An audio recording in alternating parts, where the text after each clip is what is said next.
Okay, we're going to another episode of On the Wrist from Off the Cuff. Today we have another great review for you from the brand Zelos, and they were founded back in 2014. And basically they're a microbrand startup with a very unique overbuilt design aesthetic. Now in terms of the type of watch, I'd consider this a dive watch. Some key common characteristics and design language you're looking for a dive watch. Of course, you're going to want water resistance, typically through some type of screw down crown. You're going to want something that's tough, legible with a dive time bezel, and a diver's extension is also always nice if on bracelets. Now this particular model is their Swordfish 40mm diver in the stainless steel with the MOP dial. And wow guys, I know probably from this angle you're not going to unleash the full glory of this dial, but I have to tell you, once you see me get this thing in hand, you're going to be pretty blown away. This is probably the best MOP dial I've ever seen, and maybe even one of the best blue dials in general that I've ever had on the channel. So this thing's gorgeous. It is currently sold out. Yes, bummer. Why? It is what it is. This is the second run. I missed my chance to review the first run of 40mm watches. So again, they come back. So, you know, but depending on when you watch this, they could be available again. Or so just follow them. Get on their Instagram. Get in those Facebook groups and be one of the people who get your hands on these, because they don't ask a lot of money for them. To be exact, these went out, guys, early bird pricing. They never made it to any other pricing besides early bird. $329. You could get this watch for $329 direct from the brand. So very nice. And the Swordfish line is basically a downsized version of the original Swordfish 42. And it's named after, one of the fastest fish to swim the ocean. It's a blend of angular and aerodynamic surfaces and exceptional components. And yeah, again, under 350 bucks if you can get one. So let's go ahead, zoom the camera out, get this piece in hand, and take a closer look. Okay, you guys ready for this? Look at that dial. Let me get as close as I can without conking the lens. Look at this dial. Loving the hues. You're getting some beautiful blues, hints of purple and green. I mean, it almost looks like burnt titanium. Again, very masculine color combos. Typically, mother of pearl does tend to have kind of a bit more of a feminine aesthetic. Here, I mean, dang. I mean, the most feminine thing I could probably, liken this to would be peacock feathers, which is like the most masculine thing in the animal kingdom, is to be a male peacock, right? And spread your wings and your tail feathers. So this thing's gorgeous. But probably some of you are wondering is, how does it compare to the original size, the 42? Here we go, another rare and beautiful bird. Here we are with the 42, and this is of course a all titanium, also marbled carbon fiber. Goodness, this is a gorgeous watch, also quite rare, but look at that. I think the downsized look still plays very, very well. This thing reads very well.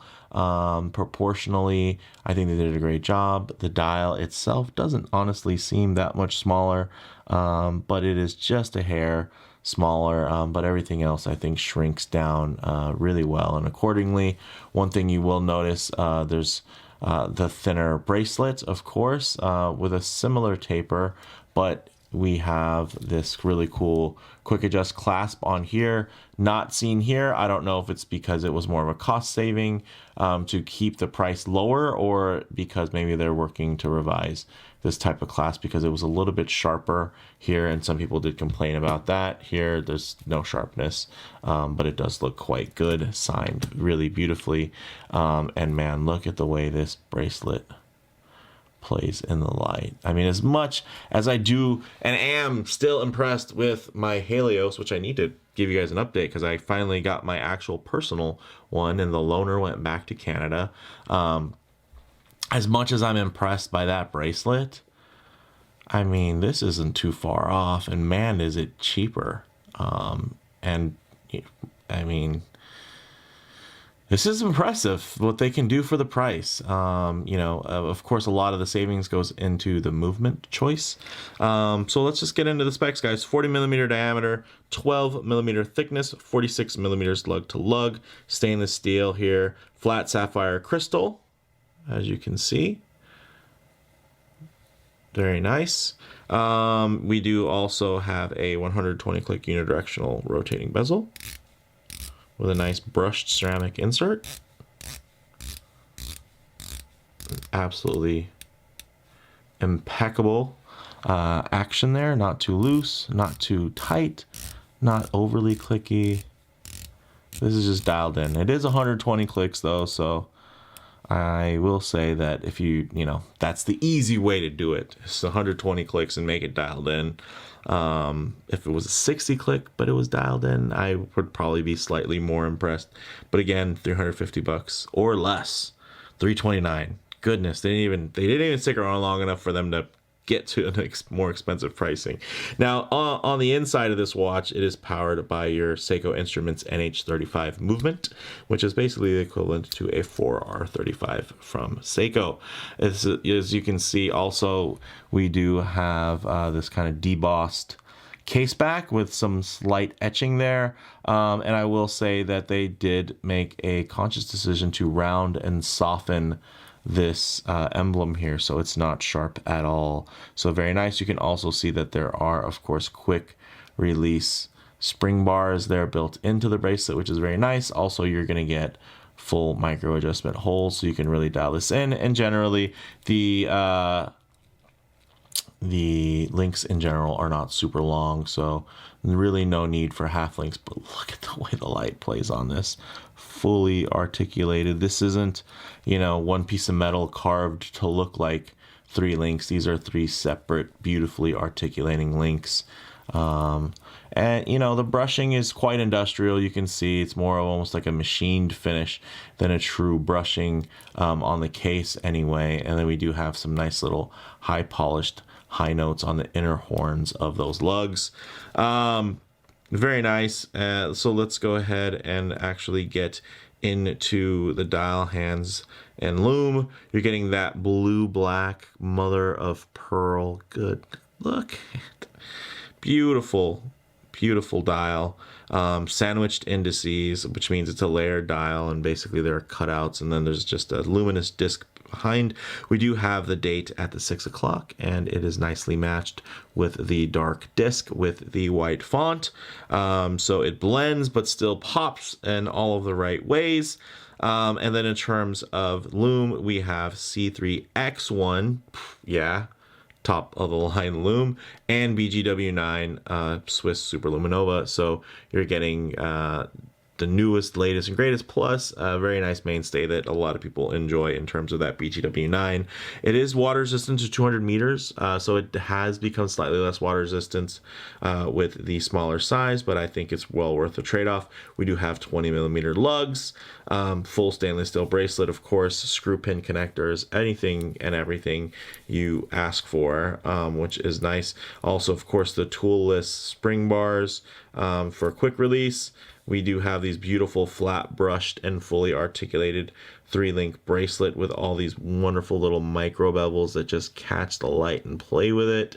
As you can see, some flat link bracelets you've seen out there, they take the easy way and they just are just flat. Here you're getting flat with the bevels, and you can see it just makes it quite a rock star in terms of playing with the light. Look at that. That is a lot of fun. And again, we do have screw-in connecting pins, milled clasp. We have basically that push button flip lock folding setup with a ton of micro adjust holes here. So let's actually go ahead, get this piece on wrist and see how it wears. Okay guys, as you can see on my 7¼ inch wrist, this thing wears just about perfectly. It is a 40mm diver, but because of the style of that dial, you do get a nice little punch of wrist presence. Also, these fine angles, of course, do help kind of flatten the watch out, and I don't mean that in a negative way. It just makes it seem a little bit more sleek, a little bit more low slung. Think Lamborghini when you think of how flat and angular this thing is. So just look at the way the light just rolls and glides off of these links. Look at the way the light plays off of this dial. That is one heck of a blue dial, guys. Big shout out and thank you to the team over at Zelos. They're always wonderful. It's a pretty small operation they have going on over there, but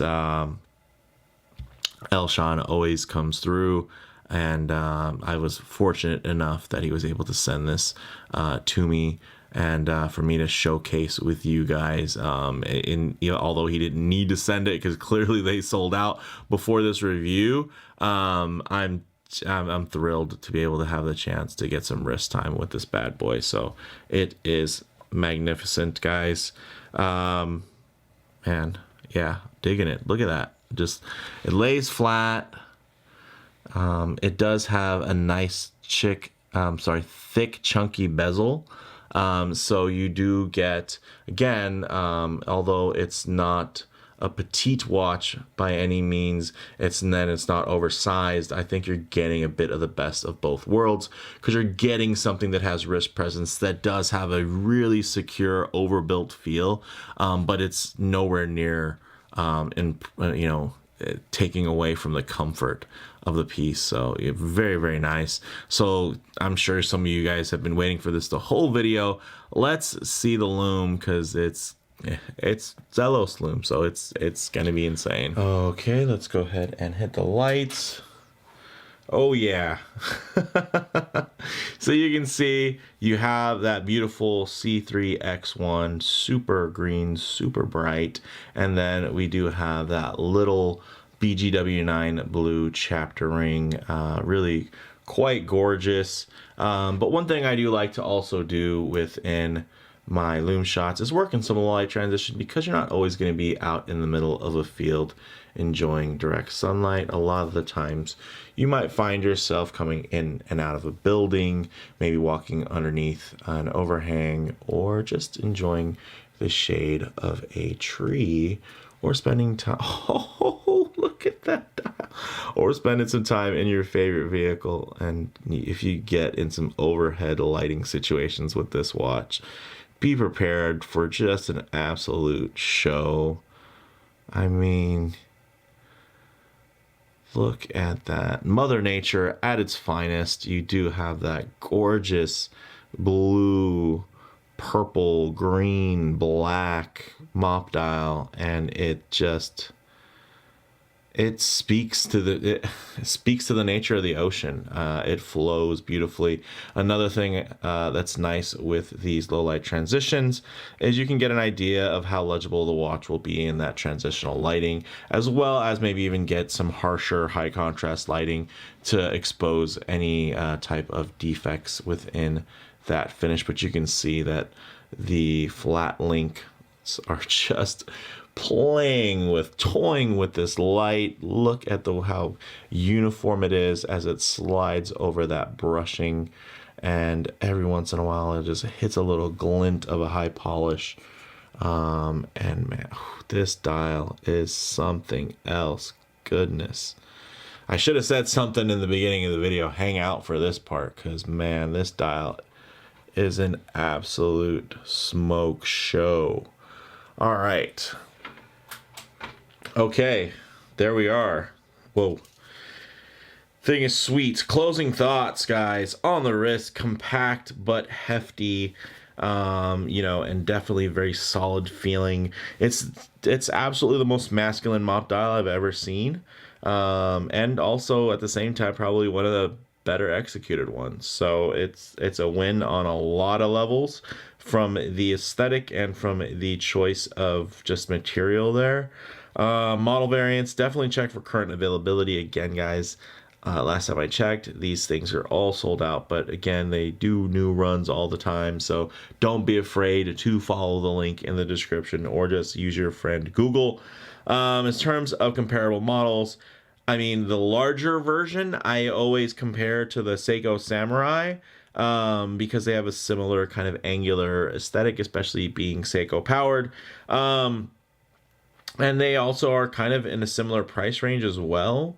But, you know, the Zelos is pretty much better in every measurable aspect. And it's now also even smaller and more wearable. Like, the 42 was already slightly smaller and more wearable. Now you get the 40 that's even more small. It's just even smaller and even more wearable and more enjoyable. And a lot of people tune in, they hear 40 millimeters. Ooh, yeah, that's my sweet spot. This is one of those watches that just absolutely makes a name for itself in that sweet spot, and will get you there. Let me tell you, you will enjoy wearing this watch. So if you can find them, feel free to snag one if you're just all about just kind of objective specs and value for money. These guys are the kings of it.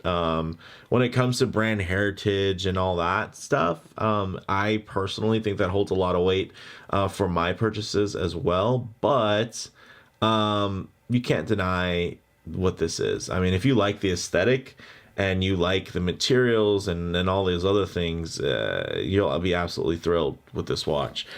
Sure, it's not an Oris or a Seiko or, you know, anything within the Swatch group, but it's so far leagues ahead of so many other watches in this price point. Twice this price point, guys. $329, right? Double that. It's still a contender. They put a Swiss movement in this. It's wow. Game over. Maybe put the quick adjust clasp on this one, then yeah. Extra game over. Scary. Christopher Ward world beating scary. So take notice. Guys, these are just gorgeous and wonderful watches. In terms of the bottom line on this, you're getting a lot of watch for the money. It wears really well, and it is honestly a very highly desirable watch within that range, that crowd and that following, that just, there are guys that will just buy one of every Zelos that comes out. And this is why, because they do stuff like this. They surprise you. So with that said, let me know what you guys think in the comments below. If you liked the video, please do hit like. And if you haven't already, please do subscribe for more content just like this. Thanks, guys.